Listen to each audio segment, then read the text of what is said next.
నవరాత్రులు స్టార్ట్ అయిపోయాయి. అందరం కూడా అమ్మవారికి చాలా భక్తితో పూజ చేస్తుంటాం.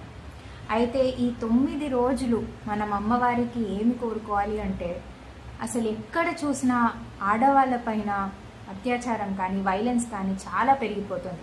చిన్న పిల్లల నుంచి పెద్దవాళ్ళ వరకు ఎవ్వరు కూడా అసలు సేఫ్గా బయటికి వెళ్ళాలి అని అనుకుంటే ఒకసారి ఆలోచించాల్సి వస్తుంది. అంటే అంత మీడియాలో కానీ బయట కానీ అలా న్యూస్లు వస్తున్నాయి అండ్ ఎక్కడ చూసినా ఇవే జరుగుతూ ఉన్నాయి. సో ఇవన్నీ అసలు ఎందుకు జరుగుతున్నాయి? మనమంతా గట్టిగా అమ్మవారికి ప్రార్థిస్తే అమ్మవారే సొల్యూషన్ తీసుకొస్తుంది.